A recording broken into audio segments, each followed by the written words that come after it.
ধুরু কথায় কথায় শুধু চট্টগ্রামে মেজবানি গরু গোস্ত খেতে ইচ্ছা করে। আজকে মেহমানদেরকে একদম মেজবানি গরু গোস্ত খাইয়ে তাক লাগিয়ে দেবো। তো প্রথমে আমি এখানে 2.5 কেজির মতো গরু মাংস নিয়ে নিয়েছি, আর এখানে পেঁয়াজ কুচি দিয়েছি, আর গোটা মশলা আর হাতে তৈরি করা হচ্ছে টক দই দিয়ে দিয়েছি। আপনারা চাইলে কেনা টক দইটাও ইউজ করতে পারেন। আর এখানে আমি নিয়ে নিয়েছি রাঁধুনির যে মেজবানির মশলাটা, ওইটা ওইখানে 2টা প্যাকেট থাকে। তো প্রথমে হচ্ছে আমার সবুজ প্যাকেটের পুরোটাই দিতে হবে। এখানে লেখা ছিল হচ্ছে সবুজ, মানে 2 কেজি মাংসের জন্য সবুজ প্যাকেটের পুরোটা দেওয়ার জন্য। তো এখানে যেহেতু আমি অলমোস্ট 2.5 কেজির মতো মাংস নিয়েছি, কোনো ব্যাপার না, এটাতেই হয়ে যাবে।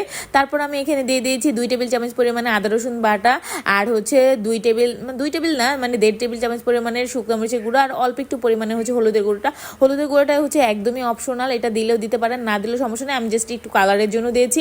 এরপর আমি দিয়ে দিব এখানে 2 টেবিল চামচ পরিমাণের বাদাম বাটাটা অবশ্যই ইউজ করবেন, তাতে করে গ্রেভিটা অনেক সুন্দর হবে আর খেতেও খুব টেস্টি হবে।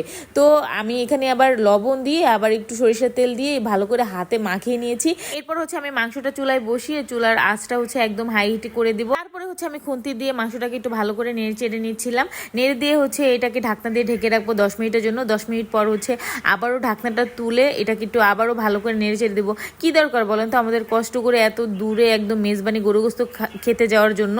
যদি আপনি মেহমান আসলে বা আপনি নিজের খেতে ইচ্ছা করলে যদি বাসায় এত সহজভাবে আপনি মেজবানি গরু গোস্তটা রান্না করতে পারেন। তারপরে হচ্ছে আমি ঢাকনাটা তুলে আবারও মাংসটা একটু ভালো করে নেড়ে চেড়ে নিচ্ছিলাম। ভালো করে নাড়াচাড়া হয়ে গেলে এরপরে হচ্ছে আমি আবারও 10 মিনিটের জন্য মাংসটা ঢেকে রাখবো। 10 মিনিট পর ঢাকনাটা তুলে দেখলাম যে পানিটা শুকিয়ে আসছে, মানে আমার মাংসটা কিন্তু অলমোস্ট কষানো হয়ে গেছে। এরপর হচ্ছে আমি ভালো করে একটু নেড়ে চেড়ে নিচ্ছিলাম। দেখেন মনে হচ্ছিল এই পর্যায়ে একদম খেয়ে ফেলি, কিন্তু না, আমার এখনো অনেক কাজ বাকি আছে। তো ভালো করে একটু নেড়ে চেড়ে তারপরে হচ্ছে যখন উপর দিকে একদম তেলটা চলে আসবে, নাড়তে নাড়তে এই পর্যায়ে হচ্ছে আমি পরিমাণ মতো এখানে গরম পানিটা অ্যাড করব। আর পানিটা কিন্তু বুঝে শুনে অ্যাড করতে হবে, এক গাদা দিয়ে দিয়েন না, তাইলে কিন্তু আর খেতে ভালো লাগবে না।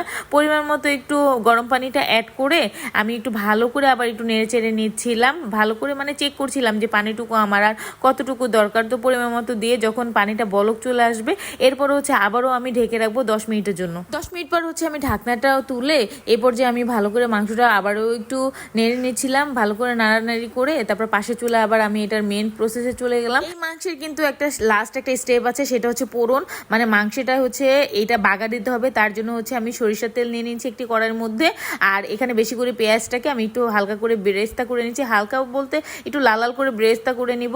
বেরেস্তাটা করা হয়ে গেলে এরপর হচ্ছে আমি ঢাকনাটা তুলে মাংসটা নেড়ে ওই যে আমার রাঁধুনের যে ছোট প্যাকেটটা ছিল লাল প্যাকেটটা, ওইটা দিয়ে দিব। এরপরে আমি দিয়ে দেবো 7-8টা কাঁচামরিচটা দিব হচ্ছে স্মেলের জন্য, খুবই ভালো লাগবে স্মেলটা। এই পর্যায়ে কিন্তু কাঁচামরিচটা দিলে কাঁচামরিচটা একদম গলে যাবে না, যখন ভাত বা পোলাওর সাথে একদম ডলে খেতে ভালো লাগবে।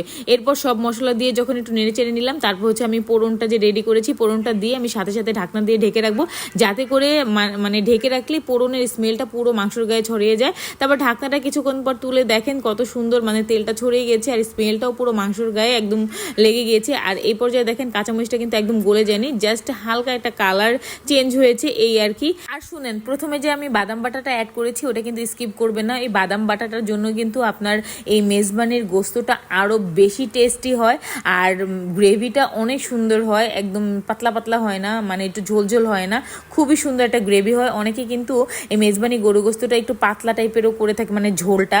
তো আমি এখানে একটু পাতলা টাইপের করবো না, একদম মাখা মাখা যে একদম গ্রেভিটা অনেক সুন্দর। দেখেন তেলটা চলে আসছে।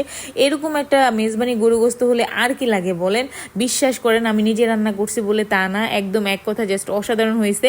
আর মেহমানরাও তো জাস্ট খেয়ে জাস্ট অসাধারণ বলছে। মেজবানি গরু গোস্তটা পরোটা ভাত বা পোলাওর সাথে এক কথায় জমে যাবে। তো দেরি না করে এইভাবে গরু গোস্তটা রান্না করে মেহমানদের খাইয়ে ফেলে, আর আপনিও নিজেও খেয়ে ফেলেন বাইরে দৌড়াদৌড়ি না করে। তো আজকে রান্নার ভিডিওটি যদি ভালো লেগে থাকে লাইক কমেন্ট অ্যান্ড শেয়ার করে দেবেন ফ্রেন্ড অ্যান্ড ফ্যামিলির মাঝে। আমার পেজটিকে ফলো করে রাখবেন নতুন কোনো ভিডিও দেখার জন্য। তো সবাই ভালো থাকবেন, সুস্থ থাকবেন। আল্লাহ হাফেজ, আসসালামু আলাইকুম।